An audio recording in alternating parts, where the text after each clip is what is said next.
Okay बच्चे, देखो देखते हैं एक्सरसाइज 3.3 का क्वेश्चन नंबर 2 क्या कह रहा है। Solve the following.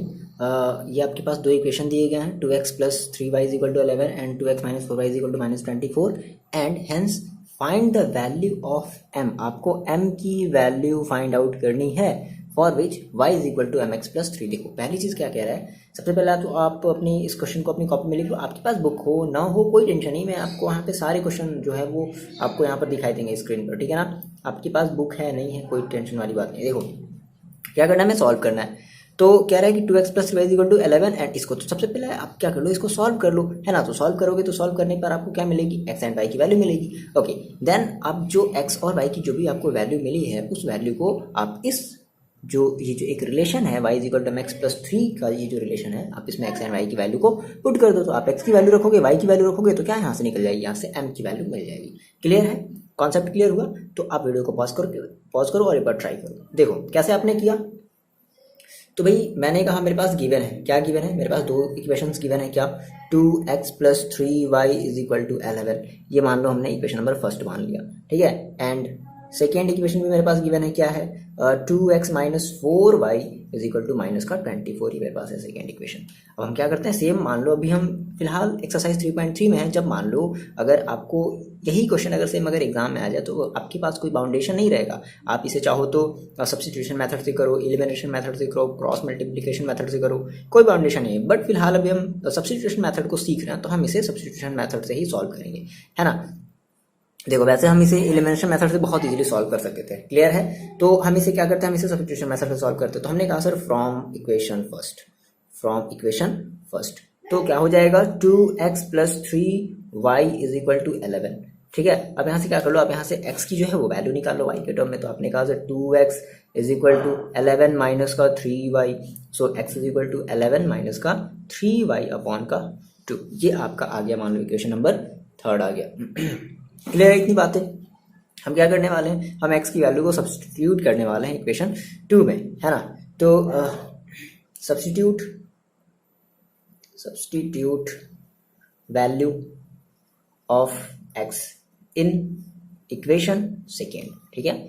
तो कितना हो जाएगा, देखो 2 इंटू, अब देखो x की वैल्यू कितनी है, x की वैल्यू है 11 माइनस 3y अपॉन 2, ठीक है। और माइनस का 4y is equal to minus का 24। अब इसे थोड़ा सा सॉल्व कर ले। तो देखो ये 2 से ये 2 हम कैंसिल आउट कर दें, कितना बचेगा मेरे पास 11 माइनस का 3y माइनस का 4y और इज इक्वल टू माइनस का 24। ओके 24, ठीक है। माइनस 3y माइनस का 4y कितना हो जाएगा, माइनस का 7i। अब हम इस 11 को इस तरफ ट्रांसफर कर देते हैं, तो ये हो जाएगा माइनस का 7y is equal to minus का 24 माइनस का 11। ओके सो ये आपके पास कितना हो गया, सो देखो माइनस का 7y इज इक्वल टू कितना हो गया आपके पास, ये हो गया माइनस का 5 और 3 35। क्लियर है इतनी बातें। 24 माइनस 11 इज इक्वल टू 35, मतलब आपस में ऐड हो जाएंगे। और ये आपका माइनस माइनस कैंसिल आउट हो गया, तो y इज इक्वल टू कितना बचा 7 5 है ना, 7 5 35। तो y की वैल्यू आ गई कितनी 5 आई गई। सिमिलरली आप अब क्या करोगे, सिमिलरली नहीं, हम क्या करेंगे, हम क्या करने वाले हैं, इस y की वैल्यू को अपने इस इक्वेशन नंबर थर्ड में रखने वाले हैं, है ना। तो हमने कहा put y is equal to 5 in equation third, clear है। तो x इज इक्वल टू कितना हो जाएगा 11 माइनस 3 इंटू वाई की वैल्यू कितनी है 5 है अपॉन 2 हो जाएगी, कितनी हो जाएगी 11 माइनस 15 अपॉन 2। तो कितना हो जाएगा 11 माइनस 15 इज इक्वल टू कितना हो जाएगा माइनस का 4 अपॉन 2। सो जो y की वैल्यू, सो जो x की वैल्यू है वो कितनी आ जाएगी माइनस का 2। क्लियर है इतनी बातें। अब क्या किया जाए, सिंपली अब आपने कहा कि हमें m की वैल्यू निकालनी है ना। तो आपने कहा सर x की वैल्यू आ गई माइनस का 2 और y की वैल्यू आई है 5। हमने कहा मेरे पास एक रिलेशन था, क्या था, है ना, सिंस वी हैव क्या है y is equal to m x plus 3, ठीक है। तो आप y की वैल्यू रखो, y की वैल्यू कितनी रखोगे 5 इज इक्वल टू m की वैल्यू आपको फाइंड आउट करनी है इंटू x की वैल्यू कितनी रखोगे माइनस का 2 और प्लस का 3। सॉल्व कर लेगा इसे, अब सिंपल बस सॉल्व करना है। तो क्या हो जाएगा 5 minus 5 is equal to minus का 2m और प्लस का 3। क्लियर है इतनी बात। अब ऐसा करते हैं कि हम इस माइनस 2m को यहीं पर छोड़ देते हैं और इस 3 को इधर भेज देते हैं। तो कितना बचेगा, देखो ये माइनस का 2m है, हमने इस 3 को इधर भेज दिया तो कितना हो जाएगा 5 माइनस 3 दैट इज 2। आ रही बात समझ में, है ना। सो इसे अगर हम और सॉल्व कर लें तो माइनस का 2m इज इक्वल टू ऐसे लिख सकते हैं क्या? So m is equal to minus 2/2 ऐसे लिख सकते हैं क्या? कितना आ जाएगा? तो m इज इक्वल टू आ जाएगा -1। हेंस m की वैल्यू कितनी आ गई? -1 आ गई, है ना? तो आप वैल्यू लिख दोगे, hence the value of m is -1। Clear है इतनी बात? समझ में आ गया? आपने क्वेश्चन को नोट डाउन कर लिया, ठीक है? आसान है, बहुत आसान है ना? चलो देखते हैं नेक्स्ट क्वेश्चन, क्वेश्चन नंबर 3। देखो बच्चों, ये है क्वेश्चन नंबर 3, है ना? और क्वेश्चन नंबर 3 में आपकी बेसिकली 6 पार्ट हैं, बात समझना। 1 से लेकर के कितने पार्ट हैं? टोटल 6 पार्ट हैं, ठीक है? तो हम बारी बारी से सारे क्वेश्चंस को देखेंगे और आप बारी बारी से सारे क्वेश्चंस को नोट डाउन करोगे। ओके, देखो देखते हैं फर्स्ट क्वेश्चन। कह रहा है कि पहले हम क्वेश्चन नंबर 3 पढ़ लेते। कह रहा है कि form the pair of linear equation. तो आपको क्या करना है? आपको pair of linear equation form करना है, बनाना है, जैसे आपने पिछले एक्सरसाइज में आपने बनाया था। For the following problems and find their solution. जब भी आपसे बोले सॉल्यूशन, तो सॉल्यूशन का हमेशा मतलब होता है बच्चे एक्स एंड वाई की वैल्यू निकालना है, या जो भी आपने वेरिएबल्स मानी है उन वेरिएबल्स की आपको वैल्यू निकालना है, ठीक है? तो क्या कह रहा है? फर्स्ट क्वेश्चन देखते हैं। कह रहा है कि the difference between two number, ध्यान से पहले समझ लो क्वेश्चन को, आप अपनी कॉपी में लिख लो। क्या कह रहा है? The difference between two number is 26। दो नंबर है और दो नंबर के बीच का जो डिफरेंस है वो कितना है? 26 है। And one number is 3 times the other, और जो एक नंबर है वो दूसरे नंबर का क्या है? 3 टाइम है। अब बात समझो, मान लो आपने कहा कि मेरे पास, मान लो अगर कोई दो नंबर होते, मान लो हमने कहा मेरे पास 10 है और 15 है, तो आप इनका क्या लोगे? आप इनका डिफरेंस लोगे। तो आप देखो, आप इनका डिफरेंस दो तरीके से ले सकते हो। आप कहोगे 10 - 15 या 15 - 10, बोलो, ये बात बोल सकते हो ना? तो आपको यहाँ पर एक चीज़ मेंशन करनी पड़ेगी। आप जब दो नंबर को जब मानोगे, जब काउंट करोगे, लेट करोगे, कंसीडर करोगे, तो आपको एक चीज़ मेंशन करनी पड़ेगी कि कौन सा नंबर बड़ा है और कौन सा नंबर छोटा है। क्योंकि यहाँ पर ऑलरेडी दे दिया है, कह रहा है कि one number is 3 time the other, यानी कि इसमें से कोई जो एक नंबर होगा वो दूसरे वाले का जस्ट 3 टाइम होगा, मतलब कोई एक नंबर छोटा है। तो सबसे पहले कह रहा है कि डिफरेंस बिटवीन टू नंबर्स, तो टू नंबर्स की बात कर रहा है, तो हम क्या करते हैं? हम अपने उस दो नंबर्स को मान लेते हैं। तो हमने कहा कि let first number is equal to कितना है? एक्स है ना? एंड जो सेकेंड नंबर है वो कितना है? वाई है। अब यहाँ पर आप एक चीज़ मेंशन कर दो, वेयर आप मान लो एक्स को अगर मान लो बड़ा बनाना चाहते हो, तो आप ये बता दो कि एक्स जो है वो वाई से ग्रेटर है। अब आप इनका डिफरेंस लो, तो इसका डिफरेंस बोल रहा है कितना है? 26 है। तो आपने कहा according to statement x plus, sorry difference कह रहा है ना, तो x minus y is equal to 26, है ना? ये आपने डिफरेंस ले लिया और ये आपका बन गया इक्वेशन नंबर फर्स्ट। बोलो, इतनी बातें क्लियर है? नेक्स्ट अब देखो, अब फिर कह रहा है कि and one number is 3 time the other, और जो एक नंबर है वो किसी दूसरे नंबर का, तो भाई आपने x को बड़ा माना है, बात समझो। तो आपने कहा, फिर सर आपने कहा अकॉर्डिंग टू स्टेटमेंट सेकेंड, हमने कहा मेरे पास, ऐसे देखो कैसे करते हैं इस टाइप के क्वेश्चन को। मैंने कहा कि मेरे पास एक नंबर था x और एक दूसरा नंबर था y। अब बात समझो, अब इसमें से बड़ा कौन है? आपने x को बड़ा माना है। और क्या कह रहा है कि x, देखो x कितना बड़ा है, and one number is the 3 time the other, यानी कि जो x है वो y का 3 टाइम है। बात समझो, जो x है वो y का कितने टाइम है? 3 टाइम है। तो भाई अगर हमें दोनों को अगर करना है इक्वल, बात समझो, हमें अगर दोनों को करना है इक्वल, तो हमें क्या करना पड़ेगा? हम इस y को क्या कर देंगे? 3 टाइम कर देंगे। क्लियर है क्या? बोलो ये बात। भाई आपने कहा ये जो x है वो 3 टाइम है, लेकिन हमें करना था दोनों को इक्वल, तो हमने क्या किया? हमने y को 3 टाइम कर दिया। तो अब हमारा ये जो नंबर है वो आपस में कैसे हो गए? इक्वल हो गए। आ रही बात समझ में? ये मान लो आपने इक्वेशन नंबर मान लिया 2। क्लियर है इतनी बात? अब देखो, ये ऑलरेडी आपका इक्वेशन बना हुआ है, तो आपने कहा हम क्या करने वाले हैं? हम इक्वेशन सेकेंड से x की वैल्यू सब्स्टिट्यूट करने वाले हैं। तो हम क्या करेंगे? हम ये कहेंगे सब्स्टिट्यूट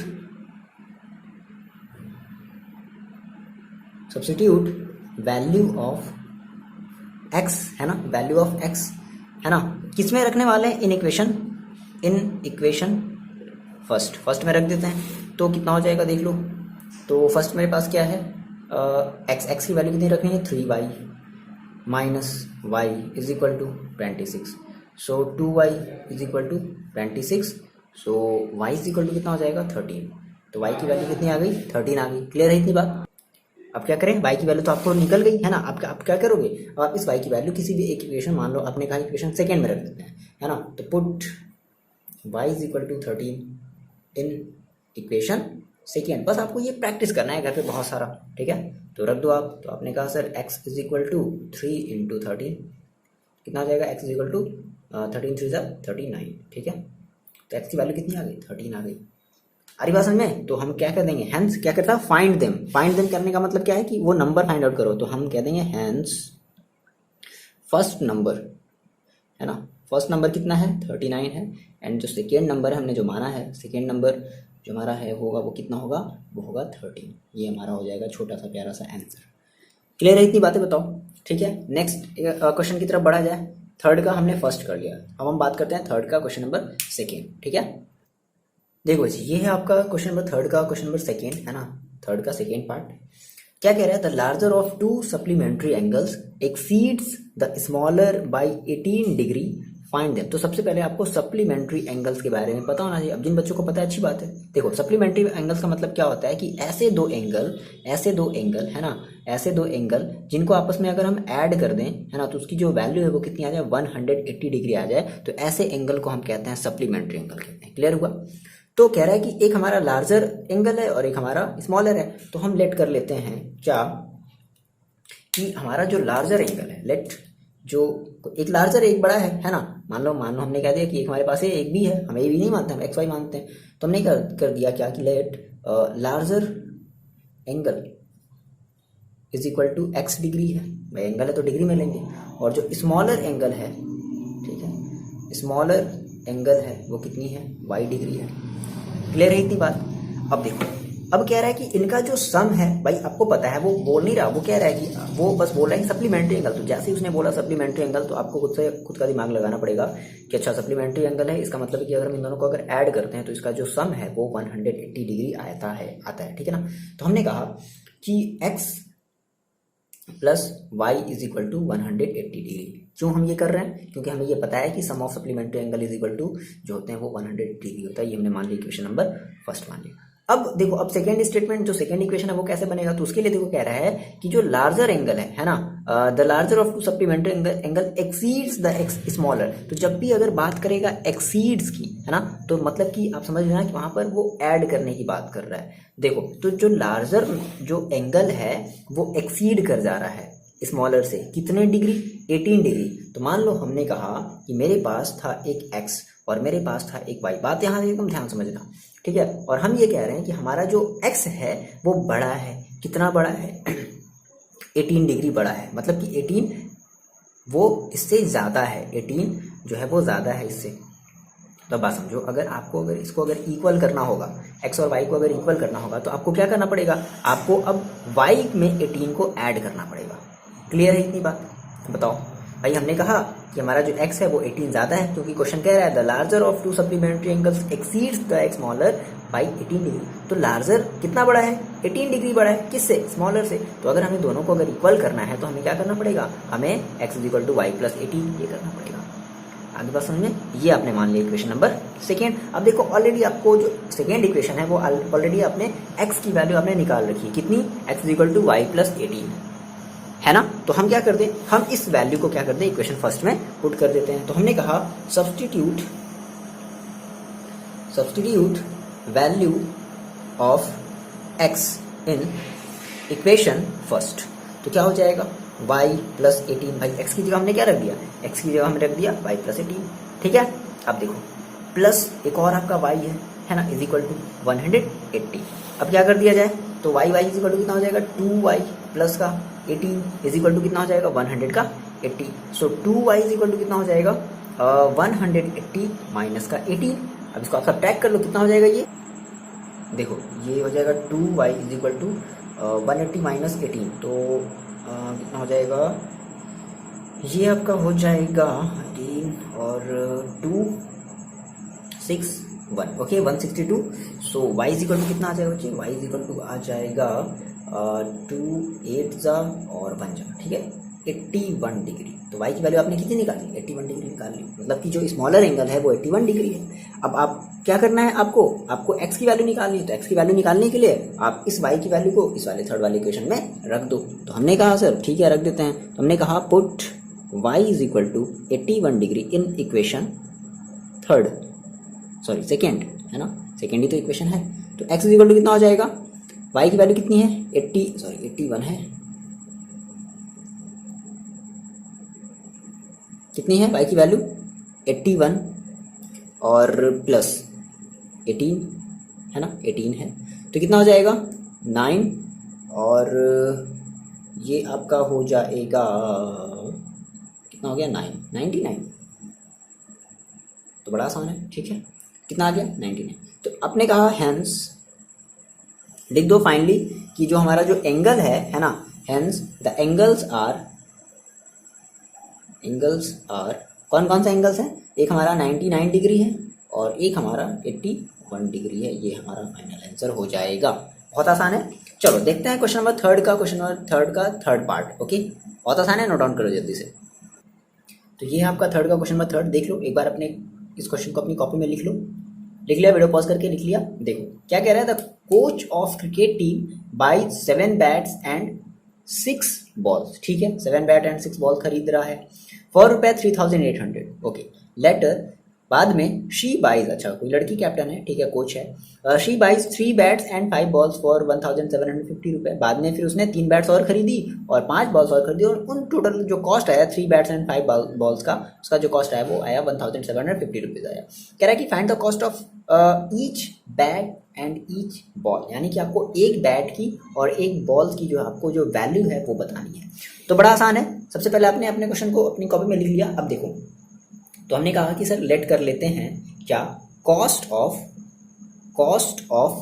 अ बैट, एक बैट की हम मान लो कीमत जो है वो मान लेते हैं कितनी, cost of a bat be x रुपए, ठीक है, and cost of a ball, है ना, हमने एक बॉल की हमने जो कीमत मान ली है वो कितनी मान ली है, बी y, एक बैट की कीमत x रुपए है और y, एक बैट की जो एक बॉल की जो वैल्यू है वो y रुपए है। क्लियर है इतनी बातें। अब फिर से ध्यान से क्वेश्चन को पढ़ो।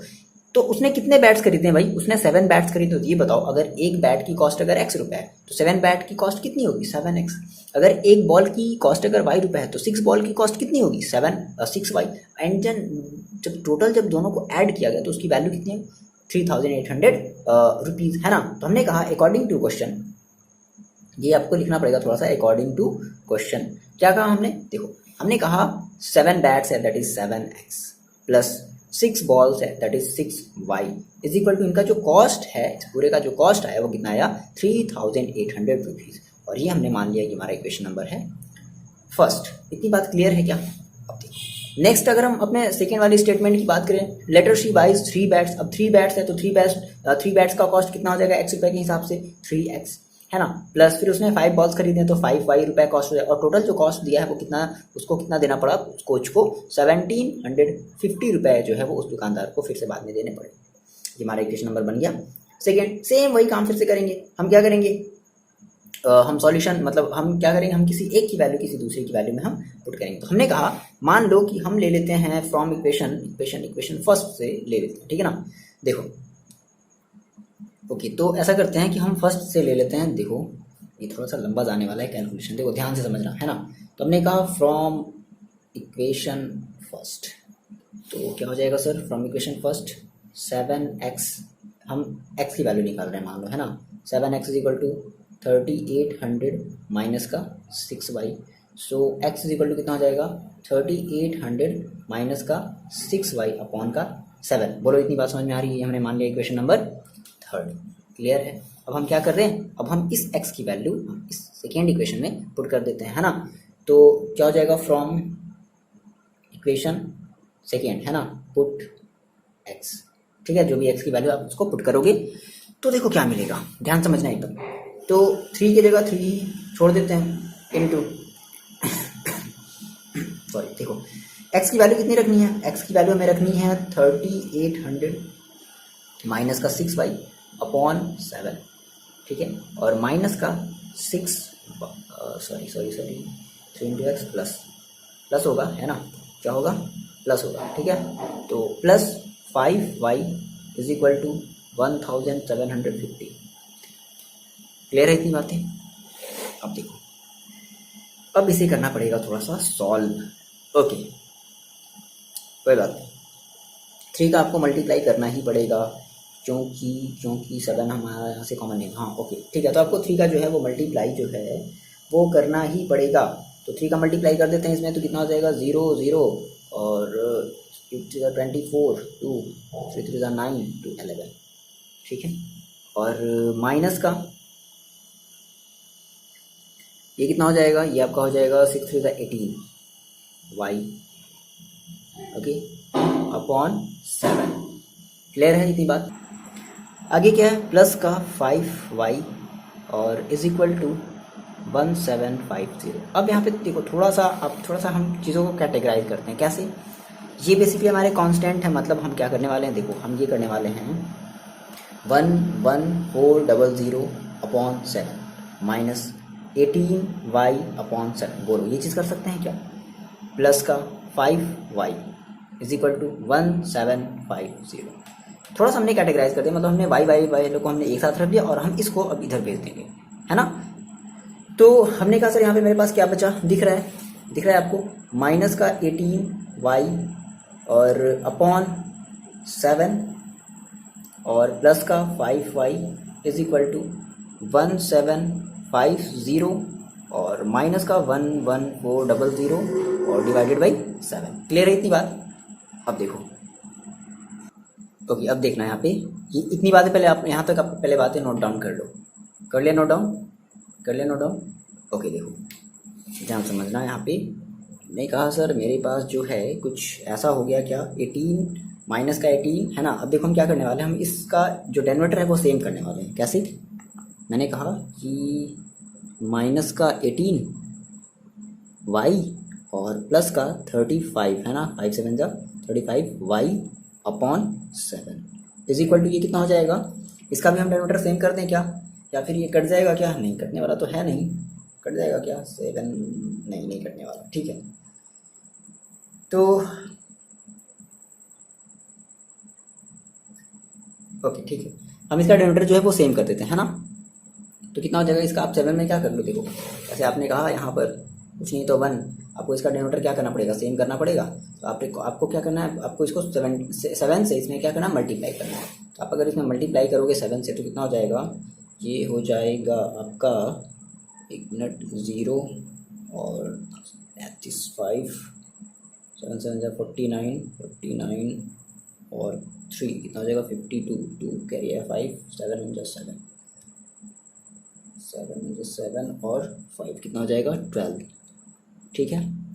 इज इक्वल टू यहाँ का निशान लगा देते हैं और माइनस का मेरे पास कितना है 11400 अपॉन 7। अब क्या करो, अब आसानी से 7 से 7 को कट करो, है ना। तो कितना बचा 18y माइनस का 18y प्लस का 35, तो ये आपका हो जाएगा 18 में से 35 गया, कितना बचेगा 17y, ठीक है। इज इक्वल टू, अब आप इसको थोड़ा सा सब्ट्रैक्ट करो तो आपके पास है 12,250 है, ओके एक मिनट 12,250 और 11400 है, सब्ट्रैक्ट कर लेते हैं भाई। तो 5 8 और 0 0 तो कितना आ जाएगा 850, है ना, कितना आ जाएगा 850। तो आपने कहा कि 17y इज इक्वल टू 850, ठीक है ना। सो y इज इक्वल टू कितना आ जाएगा 850 अपॉन 17, ओके क्लियर है। तो देखो y की वैल्यू कितनी आ जाएगी, आप इसको डिवाइड कर सकते हो। आप अगर इसको डिवाइड करोगे तो जो y की वैल्यू कितनी आ जाएगी 17 के टेबल में 85 कितने टाइम में आता है 5 टाइम में, ओके। तो 5 और ये 0 है ना, तो कितना आ गया y की वैल्यू कितनी आ गई 50 आ गई। बात समझ में आ रही है ना, क्लियर हो गई बातें, कन्फ्यूजन तो नहीं है। कन्फ्यूजन अगर है बच्चे तो आप कमेंट करके बताओगे, ओके। y की वैल्यू कितनी आ गई 50 आ गई। अब आप क्या करो, इस y की वैल्यू आप इस वाले इक्वेशन 3 में रख लो। सो फ्रॉम इक्वेशन 3 क्लियर है। तो हमने कहा इक्वेशन 3 से देखो क्या हो जाएगा, x is equal to 3800 minus का 6, बस कैलकुलेशन थोड़ा सा रखोगे स्ट्रॉन्ग तो कोई प्रॉब्लम आने वाली नहीं है ना। सो x इज इक्वल टू, अब देखो फिर से यहाँ पे कैलकुलेशन है तो 38, अभी आप सीख रहे हो, आप सीखो, ऐसा नहीं कि आपको नहीं आ रहा है, ठीक है, नहीं आ रहा है अलग बात है, क्योंकि अभी आप सीख रहे हो ना, अभी आपको ये सब सारी चीज़ें नहीं बहुत सारे बड़े बड़े कैलकुलेशन मिल रहे हैं, तो आप अभी ये सीख रहे हो। ऐसा नहीं सोचना है कि सर हम तो कर ही नहीं पा रहे हैं, कोई बात नहीं, फर्स्ट टाइम में कोई नहीं कर पाता, ठीक है। आप इसको मल्टीप्लाई करो कितना हो जाएगा 6 5 30 और 0 300 अपॉन 7।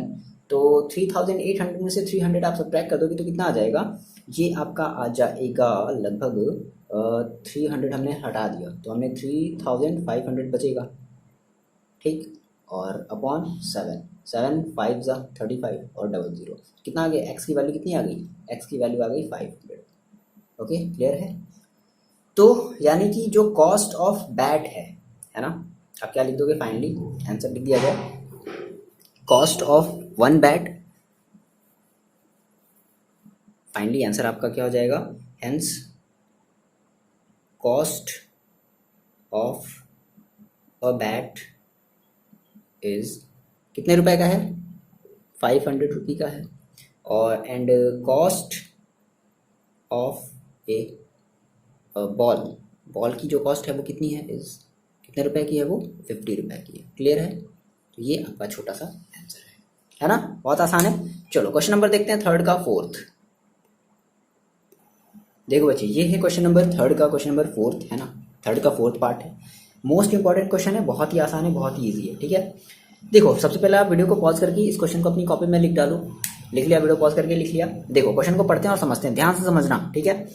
क्या कह रहा है, कह रहा है the taxi charge in a city consist of fixed charge together with the charge for distance covered. देखो इसका क्या मतलब है, बात समझो। इसका मतलब ये है, जब आप सिटी में जब जाओगे, है ना, जब जो सिटी में जो ट्रैवलिंग करते हैं तो वो कहते हैं ना भाई, देखो जो टैक्सी वाले हैं वो ये कहते हैं कि भैया देखो हम जो है हम 10 किलोमीटर तक चलेंगे, ठीक है, और 10 किलोमीटर का जो आपको जो कॉस्ट है वो आपको 100 रुपये देना पड़ेगा। बात समझो, उन्होंने कहा भाई देखो हम 10 किलोमीटर तक चलेंगे और 10 किलोमीटर का जो आपको कॉस्ट है वो कितना देना पड़ेगा, 100 रुपये देना पड़ेगा। मतलब ये जो 100 रुपये है ना, ये आपकी फिक्स्ड चार्ज हो गई। आ रही बात समझ में। टैक्सी वाले ने कहा कि भाई देखो हम 10 किलोमीटर चलेंगे, या मान लो हम 20 किलोमीटर चलेंगे, और उस आपको 20 किलोमीटर का आपको कितना देना पड़ेगा, 100 रुपये देना पड़ेगा। तो यानी कि ये जो 100 रुपये हुआ वो फिक्स्ड चार्ज हो गया। लेकिन मान लो आपने कहा कि नहीं यार मेरे को तो जो है वो 30 किलोमीटर जाना था। कितना जाना था, मेरे को 10 किलोमीटर और जाना था। तो उसने कहा कि ठीक है भाई देखो अगर 10 किलोमीटर अगर आप और चलोगे तो अब आपका पर किलोमीटर के हिसाब से पैसा लगेगा। बात समझना। उसने टैक्सी वाले ने कहा कि आपका अब 1 किलोमीटर के हिसाब से जो है वो अब हम पैसा लेंगे, ठीक है ना। 1 किलोमीटर के हिसाब से जो हम आपसे हम पैसा लेंगे। ये तो आपका फिक्स हो गया, आपको 20 किलोमीटर का 100 रुपये तो देना ही पड़ेगा। लेकिन अगर आप 10 किलोमीटर अगर आप एक्स्ट्रा चलने के लिए बोल रहे हो, ठीक है, तो आपको फिर 1 किलोमीटर का हम अलग से चार्ज लेंगे। वो क्या चार्ज होगा वो टैक्सी वाला बताएगा। आरी बात समझ में ना। तो ये है, वही कह रहा है कि फिक्स चार्ज, मतलब कि मान लो आपको यहाँ से लेकर के यहाँ तक जाना था तो इसमें फिक्स चार्ज भी इंक्लूड है, और कैसे इंक्लूड है, और चार्ज पर किलोमीटर भी हमारा इंक्लूडेड है। तो भाई ये कह रहा है कि the taxi charge in a city consist of fixed charge together with a charge for distance covered, ठीक है ना। अब देखो अब क्या कह रहा है कि for a distance of 10 kilometre. मान लो भाई आप थे, आप यहाँ तक ट्रेवल कर लिए, अब आपको मान लो 10 किलोमीटर और एक्स्ट्रा चलना है। याद रखना ये जो डिस्टेंस है वो आपकी वो ये एक्स्ट्रा डिस्टेंस है, इसको एक्स्ट्रा डिस्टेंस में आप काउंट करोगे। ऐसा नहीं कि आप इसको फिक्स्ड वाले में काउंट कर लोगे, नहीं, आपको अपने ये फिक्स चल लिया, ठीक है। अब आपको 10 किलोमीटर एक्स्ट्रा चलना है तो उसने कहा जो 10 किलोमीटर जो आप जो एक्स्ट्रा चल रहे हो, द चार्ज इज पेड 105 रुपये। तो जो ओवरऑल जो चार्ज आया है ना, मतलब कि आपने यहाँ से यहाँ तक चला और प्लस आपने 10 किलोमीटर फिर से एक्स्ट्रा चला, तो ओवरऑल यहाँ से यहाँ तक जो चार्ज आ रहा है ना, बात समझना, यहाँ से यहाँ तक जो चार्ज आ रहा है वो कितना आ रहा है, 105 रुपये का चार्ज आ रहा है। तो अब बात समझो, तो अब यहाँ से आपको दो बातें समझनी है। क्या कि आपके पास एक फिक्स्ड चार्ज होना चाहिए, मतलब कि जो टैक्सी वाला है वो बड़ा चालाक है, मतलब उसके पास एक फिक्स्ड चार्ज है कि भैया इतने किलोमीटर चलोगे तो हम इतना पैसा लेंगे ही लेंगे, उसके बाद हम पर किलोमीटर के हिसाब से पैसा लेंगे। अच्छा, फिर कह रहा है कि द चार्ज पेड इज 155 रुपये, है ना। अगर 15 किलोमीटर की अगर वो एक्स्ट्रा जर्नी कर लेता है तो अब उसको फिर कितना चार्ज देना पड़ रहा है, उसको फिर 155 रुपये चार्ज देना पड़ रहा है, ठीक है। तो कह रहा है कि what are the fixed charge, यहां से बात समझो, what are the fixed charge and charge per kilometre, यानी कि दो चीजें हमें मिली। तो मान लिया हमने बच्चे, देखो बात आई समझ में ना। हमने कहा कि सर लेट कर लेते हैं कि हमारी जो फिक्स्ड चार्ज है, ठीक है, फिक्स्ड चार्ज बी एक्स रुपए, कितने रुपए हैं, एक्स रुपए हैं, एंड चार्ज पर किलोमीटर कितने रुपए हैं, वाई रुपये है। आगे बात समझे, चार्ज पर किलोमीटर भी वाई रुपये। क्लियर है इतनी बातें, बताओ।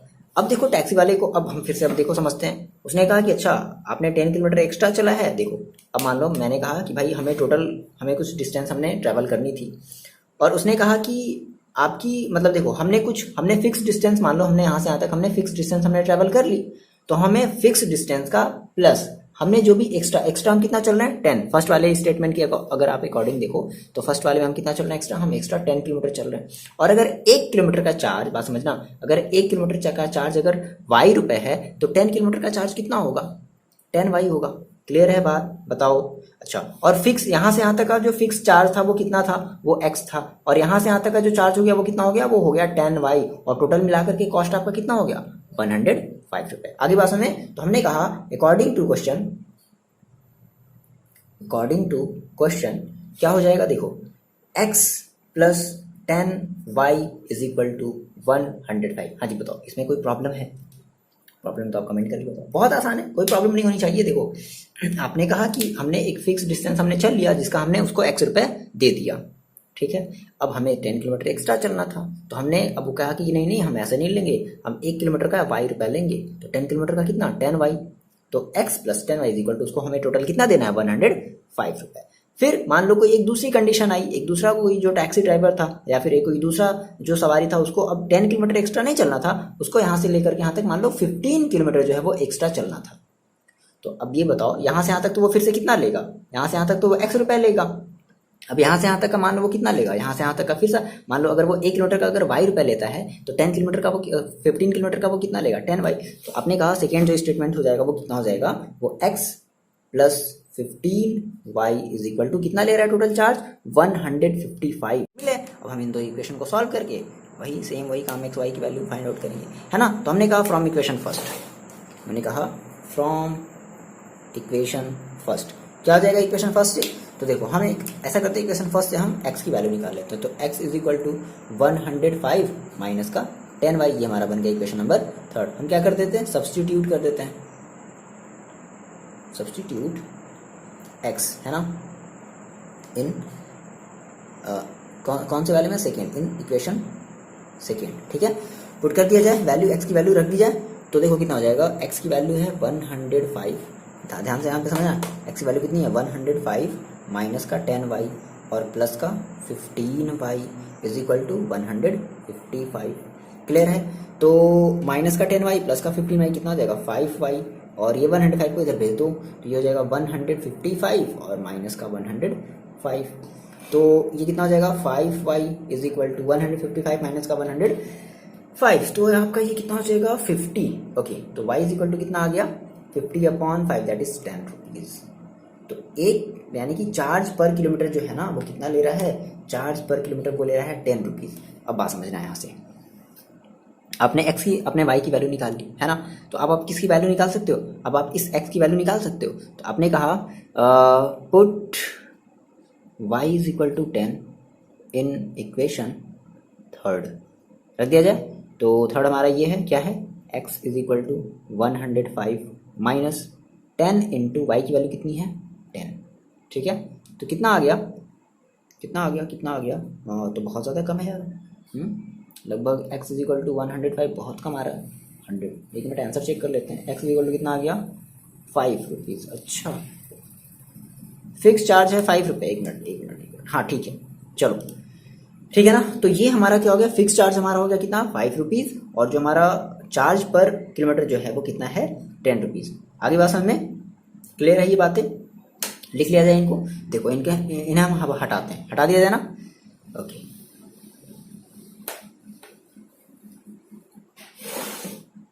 तो आपने कहा सर कि हमारा जो फिक्स्ड चार्ज था, ठीक है ना, हमने कहा कि हमारा हैंस, हमने ये कह दिया कि हमारी जो फिक्स्ड चार्ज है वो कितनी है, वो है 5 रुपीज़, है ना, और चार्ज पर किलोमीटर वो कितना है, वो है 10 रुपीज़। क्लियर है।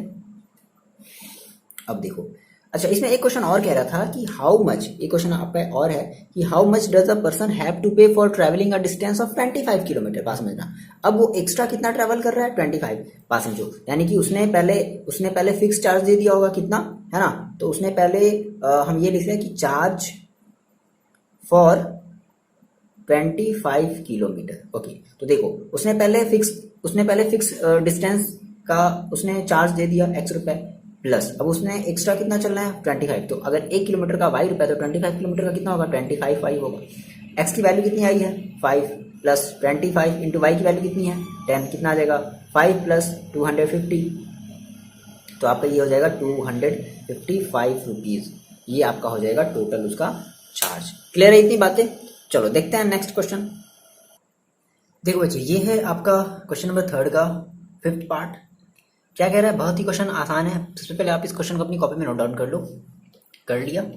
देखो तो कह रहा है कि fraction became 9/11 if 2 is added to both numerator and denominator. मतलब अगर हम दो जो है न्यूमरेटर और डेनोमिनेटर अगर हम दोनों में अगर ऐड कर देते हैं तो हमारा जो फ्रैक्शन है वो अब कुछ और बन जाता है। क्या बन जाता है 9/11 बन जाता है। पहली चीज, if 3 is added to both the numerator, ये आपकी फर्स्ट कंडीशन हो गई, यहां तक आपकी हो गई फर्स्ट कंडीशन। फिर कह रहा है कि 3 is added to both the numerator and the denominator. अब हम 3 ऐड कर रहे हैं न्यूमरेटर में भी और डेनोमिनेटर में भी, देन इट बिकेम 5/6। तो अब कुछ और कंडीशन हमारी बन जा रही है ना, कुछ और हमारा नया एक फ्रैक्शन बन जा रहा है। तो कह रहा है कि फाइंड द फ्रैक्शन।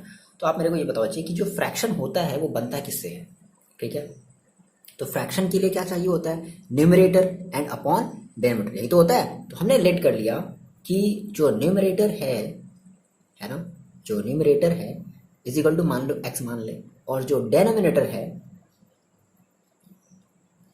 वो क्या मान ले y मान ले। देन आपका जो फ्रैक्शन होगा वो क्या हो जाएगा, हेंस जो आपका फ्रैक्शन है वो कितना हो जाएगा x/y। बोलो इतनी बातें क्लियर है क्या? तो फ्रैक्शन हमारा x/y हो गया। अब सिंपली हमें x की वैल्यू निकालनी होगी, y की वैल्यू निकालनी होगी, और उस x और y की वैल्यू को हम क्या कर देंगे अपने इस फ्रैक्शन वाली में हम पुट कर देंगे। क्लियर है इतनी बातें? अब देखो अब फिर से अपने स्टेटमेंट पर आता है। कहता है कि fraction became 9/11 if 2 is added to both the numerator and denominator. तो अब क्या कर दो, अब इसके बोथ न्यूमरेटर में और डेनोमिनेटर में क्या ऐड कर दो, 2 ऐड कर दो। देखो तो हमने कहा सर अकॉर्डिंग टू क्वेश्चन, ठीक है, क्या हो जाएगा अकॉर्डिंग टू क्वेश्चन क्या हो जाएगा, तो ये हमारे पास हो जाएगा x+2/y+2। और जैसे ही हमने इस फ्रैक्शन में है ना 2 हमने ऐड कर दिया, तो वैसे ही हमारा अब ये एक नया फ्रैक्शन बन गया, क्या 9/11।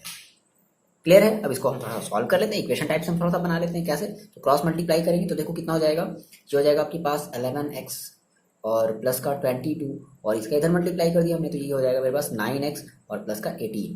ठीक है, तो ऐसा करते हैं, सॉरी 9y होगा, ठीक है, कितना हो जाएगा 9y है ना, तो 9y और प्लस का 18। तो हम ऐसा करते हैं कि यहाँ से हम x की वैल्यू निकाल लेते हैं, तो कितना हो जाएगा देख लो। तो हमने कहा sir 11x is equal to 9y और प्लस का 18 और माइनस का 22। तो 11x इज इक्वल टू कितना हो जाएगा 9y और 18 माइनस 22, तो कितना हो जाएगा माइनस का 4 हो जाएगा। सो x इज इक्वल टू कितना हो जाएगा 9y माइनस का 4 अपॉन 11। बोलो इतनी बातें क्लियर है क्या? ठीक है ना, हमने ये बना लिया। ओके, ये हमने मान लो हमने इसको बोल दिया इक्वेशन नंबर फर्स्ट बोल दिया, कोई प्रॉब्लम नहीं है। ठीक है, ये आपका इक्वेशन नंबर हो गया फर्स्ट। देन अब हम आते हैं अपने सेकेंड वाली कंडीशन पर। अब सेकेंड क्वेश्चन को फिर से पढ़ो, सेकेंड वाली स्टेटमेंट को पढ़ो। कह रहा है कि if 3 is added to both the numerator and denominator. चलो अब 3 ऐड कर दे, तो मेरे पास फ्रैक्शन क्या था, मेरे पास फ्रैक्शन था x/y। अब कह रहा है कि 3 ऐड कर दो, किसमें भाई, न्यूमरेटर में हमने 3 ऐड कर दिया, डिनोमिनेटर में भी हमने 3 ऐड कर दिया, तो हमारा ये जो फ्रैक्शन है इट बिकम 5.6। हमारा ये जो फ्रैक्शन है वो क्या बन गया, हमारा ये 5.6 बन गया। तो हमने कहा सर हमारा जो फ्रैक्शन था वो क्या बन गया 5.6 बन गया। अब क्रॉस मल्टीप्लाई कितना हो जाएगा, 6x प्लस का 18 is equal to 5y plus का 15। ठीक है, तो ऐसा करते हैं, कोई बात नहीं, चाहे जैसे कर लो आप। देखो ऐसा करते हैं, हम पता है क्या करने वाले हैं, हम ये करने वाले हैं 6x है ना, और माइनस का 5y, और इसको हम इधर ले जाते हैं, तो ये आपका हो जाएगा 15 माइनस 18 दैट इज माइनस का 3। बोलो ये आपका इक्वेशन नंबर हो गया 2। हम क्या करते हैं, इस x की वैल्यू को, ये जो x की वैल्यू है यहाँ पर है ना, हम इस x की वैल्यू को इस वाली वैल्यू में, इस वाली इक्वेशन में पुट कर देते हैं। तो हमने कहा सब्सटीट्यूट, हमने क्या कहा, substitute value of x in equation second, है ना, सेकेंड में हम पुट कर दे रहे हैं, है ना। तो देख लेते हैं क्या हो जाएगा। देखो इसके बाद जस्ट कंटिन्यू करना है, इसके बाद जस्ट कंटिन्यू होगा, क्या हो जाएगा। तो ये आपके पास हो जाएगा 6x, x की वैल्यू कितनी रखनी है 9y माइनस का 4/11, फिर माइनस का 5 इंटू वाई की जगह y छोड़ दो, है ना, y की जगह हमने y छोड़ दिया, इज इक्वल टू माइनस का 3। अब इसे थोड़ा सा सॉल्व करते हैं, तो कितना हो जाएगा 9 6 54, ठीक है, और माइनस का 6 4 कितना हो जाएगा 24 y। अच्छा एक मिनट, यहाँ पर y भी रहेगा, है ना, यहाँ पर आपके पास y भी तो रहेगा। देखो आपने कहा 54y और माइनस का 6 4 24 अपॉन 11 माइनस का 5y is equal to minus का 3। सेम वही काम देखो फिर से आप कर लो, क्या जो कांस्टेंट है उसको अलग कर लो, जो वेरिएबल के साथ है उसको अलग कर लो। तो कैसे, आपने कहा 54y अपॉन 11 दिख रहा है, 54y अपॉन 11 माइनस 24 अपॉन 11। बोलो ये चीज़ क्लियर है क्या।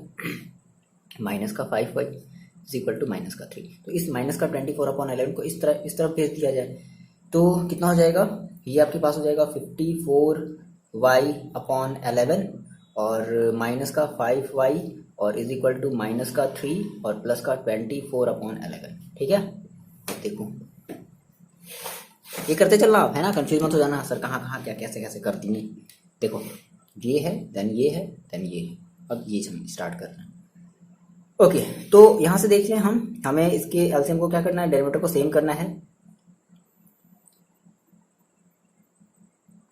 ओके तो कितना हो जाएगा, ये हो जाएगा 54y ऑलरेडी है आपके पास minus 11 5 55y upon 11 is equal to ये माइनस का 33 11 3 33 और प्लस का 24 अपॉन 11। ये 11 से 11 कैंसिल आउट हो गया, कट सकते हैं ये, है ना। तो 54 माइनस 55 कितना हो जाएगा माइनस का y, ठीक है, इज इक्वल टू 33 माइनस का 33 और प्लस का 24। तो कितना हो जाएगा ये, तो 24 और 10 आप ले लो तो कितना हो जाएगा 34, एक कम कर दो दैट इज माइनस का 9, है ना। सो y इज इक्वल टू कितना आ गया 9। आगे बात समझ में क्या, y की वैल्यू कितनी आ गई 9 आ गई। तो अब y की वैल्यू अगर 9 आ गई तो इस y की वैल्यू को इस इक्वेशन नंबर फर्स्ट में आप पुट कर दो, है ना। तो put y is equal to 9 in equation first, कितना हो जाएगा x is equal to 9 into 9 minus का 4 अपॉन 11, ठीक है। तो ये कितना हो जाएगा आपके पास, ये आपके पास हो जाएगा 9 × 81 माइनस का 4 अपॉन 11 और 81 में से आप क्या कर दो 4 को सब्ट्रैक्ट कर दो तो कितना हो जाएगा 77 अपॉन 11 दिख रहा है, तो कितना आ जाएगा 7। तो x की वैल्यू कितनी आ गई 7। तो आपने कहा सर मेरे पास जो x की वैल्यू है वो है 7, y की जो वैल्यू है वो है 9, तो ये बताओ आपका फ्रैक्शन क्या हो जाएगा, आपने फ्रैक्शन क्या माना है, ठीक है, रख दिया जाए वैल्यू 7 अपॉन 9। x की वैल्यू आपने कितनी मानी है, मतलब x की वैल्यू कितनी है ये 7 और y की वैल्यू कितनी है ये 9, तो क्या हो जाएगा 7 अपॉन 9। क्लियर है। तो हम ये लिख देंगे, फाइनली मिटा दिया जाए इसे। तो हमने जो फ्रैक्शन माना था तो हम ये लिख देंगे हेंस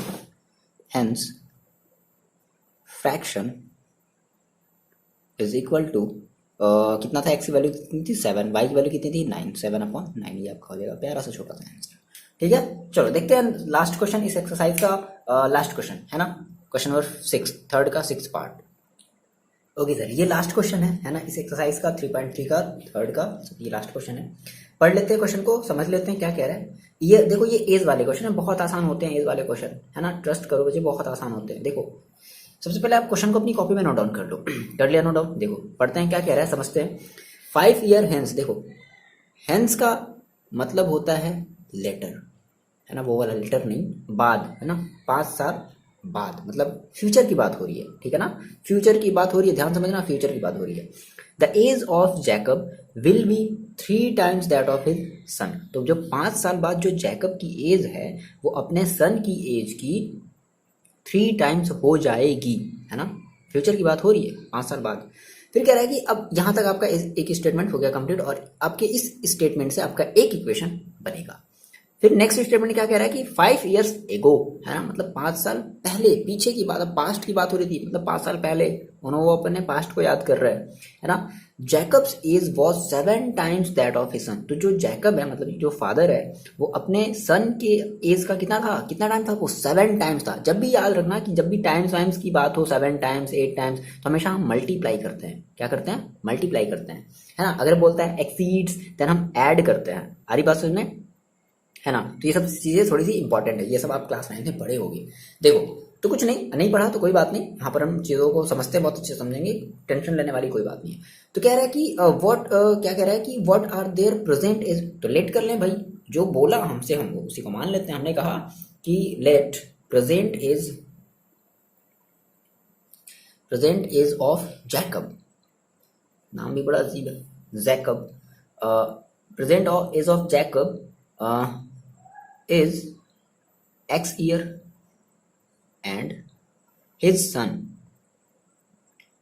उसके सन की जो एज है हम मान लो Y years मान लेते हैं, है ना। तो प्रेजेंट एज कितनी है जैकब की? X year है, और उसके सन की Y year है। अब देखो, अब हमने फर्स्ट स्टेटमेंट पर आते हैं, कहता है कि 5 years later। तो अब 5 साल आगे चलेगा, है ना।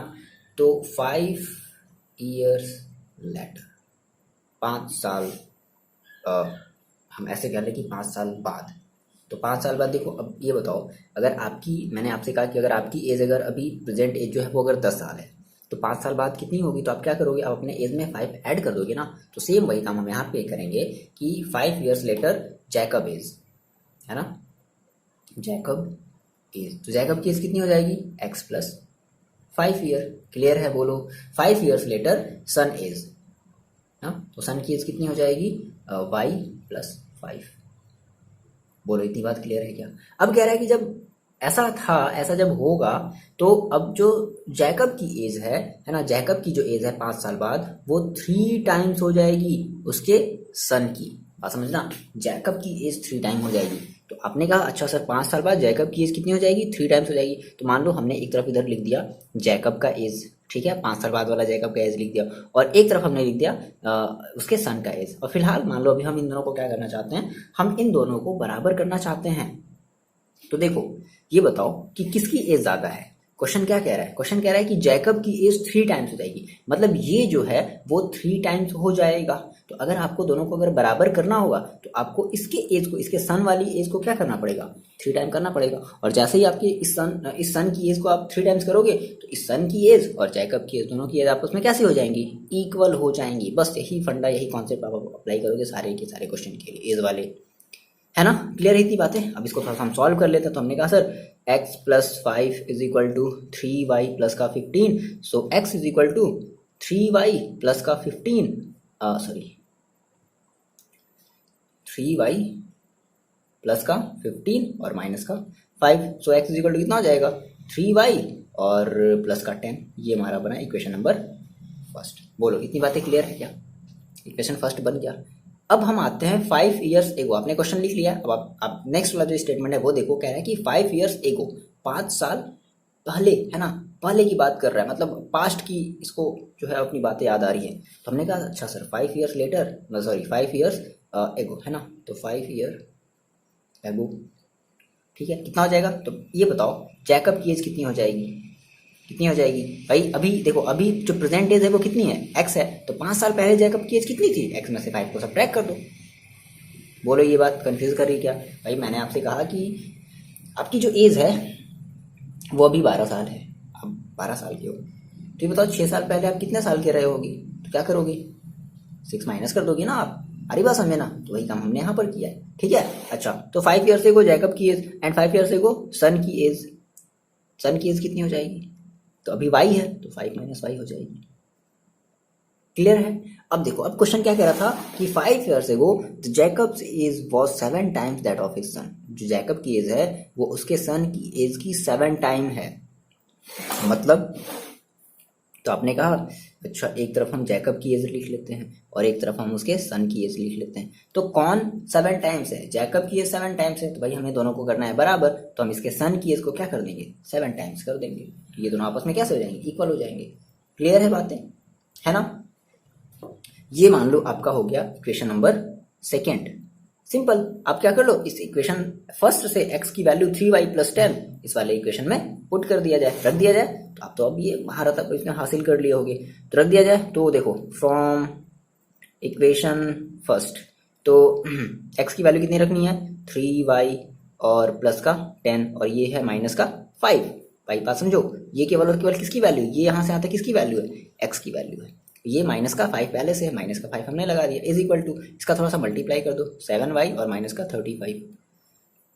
ओके, इस सबको इधर ले आओ, तो 3y और प्लस का 10 माइनस का 5 कितना हो जाएगा, प्लस का 5 और ये हो जाएगा माइनस का 7y, क्योंकि इधर आएगा तो माइनस में आ जाएगा, और इज इक्वल टू हो जाएगा माइनस का 35। क्लियर है। अब देखो माइनस का 3y और माइनस का 7, ओके यहाँ पे गलती कर, हाँ यहाँ पे गलती कर रहे हैं भाई, यहाँ पर हो जाएगा 7y है ना, इज इक्वल टू माइनस का 35। अब देखो ये आपका 3y है और ये आपका माइनस का 7y है, तो कितना आ जाएगा, सब्ट्रैक्ट कर दोगे कितना आ जाएगा, माइनस का 4y। ठीक है, और माइनस का 35 और ये इधर आएगा तो माइनस का 5, तो कितना हो जाएगा, -35 - 5 that is 40 is equal to minus का 40। So y is equal to minus से माइनस कैंसिल आउट हो गया, कितना हो गया, y इज इक्वल टू 10। तो जो उसके सन की एज है वो कितनी है, वो 10 ईयर्स है। अब बात समझो, आपने सन की एज निकाल ली, ठीक है। अब आप क्या कर दो, सिंपली इसके जस्ट अपनी कॉपी के नीचे, यहाँ नहीं साइड में आप नहीं करना, खुद में मत करना, देखो इधर आप क्या कर लो, यहाँ से put x is equal to 10 in equation first. ठीक है, आपको खोपचे में नहीं करना है, आपको नीचे करना है। ठीक है, अपनी कॉपी में पेज मत बजाना आप। तो x की वैल्यू कितनी रख दी जाए, सॉरी y की वैल्यू कितनी रख दी जाए, 10। क्या करते हो सर आप भी, y की वैल्यू रखते हैं 10। तो देखो x इज इक्वल टू कितना हो जाएगा, 3 × 10 प्लस का 10, तो x इज इक्वल टू कितना हो जाएगा, 30 प्लस का 10, तो x इज इक्वल टू कितना हो जाएगा, 40। उसके जो जैकब की जो एज है, मतलब उसके जो फादर की जो एज है, यानी कि जो जैकब की एज है वो कितने साल का है, तो जैकब जो है वो 40 साल का है ना। तो आप लिख दो statement, the present age of Jacob is 40 years and the present age of his son is 10 years. Clear, ये हुआ खत्म। ठीक है ना। तो ये हमने एक्सरसाइज जो है वो 3.3 है, हमने इसके एक्सरसाइज सारे हमने क्वेश्चन कर लिए हैं। और आपको अगर वीडियो अच्छा लगा है तो आप कमेंट करके बता दो बच्चे, ठीक है। और अगर और ज़्यादा अच्छा लगा तो आप इसको अपने फ्रेंड्स के साथ शेयर कर दो। ओके चलो, मिलते हैं हम लोग नेक्स्ट वीडियो में एक्सरसाइज 3.4 के साथ, नेक्स्ट कॉन्सेप्ट के साथ, है ना। जो भी चीज़ें एनसीईआरटी के अकॉर्डिंग हम लोग चल रहे हैं। ओके, और आप स्पेशल क्वेश्चन लगाओ पॉलिनोमियल का। आप अगर नए हो तो आप जाकर के देख सकते हो। अगर आपने पॉलिनोमियल पढ़ लिया, आपको पॉलिनोमियल अगर कॉन्फिडेंस है, आप कहते हो कि नहीं मेरे को तो एकदम कॉन्फिडेंस है, तो आप जाकर के लगाओ पॉलिनोमियल के क्वेश्चन, जो स्पेशल वीडियोस हैं आप उनको लगाओ और देखो कि आप लगा पाते हो या नहीं लगा पाते हो। ठीक है, चलो मिलते हैं नेक्स्ट वीडियो में। ऐसे हम सारे चैप्टर के जो हैं वो स्पेशल क्वेश्चन, यानी कि प्रीवियस ईयर वाले क्वेश्चन जो है वो सारे के सारे अपलोड करेंगे। आपको उनको लगाना है और अपना जो मैथ्स है वो आपको स्ट्रॉन्ग बनाना है। ठीक है, चलो मिलते हैं बच्चे हम लोग नेक्स्ट वीडियो में। पढ़ाई करते रहो और अपना ख्याल रखो।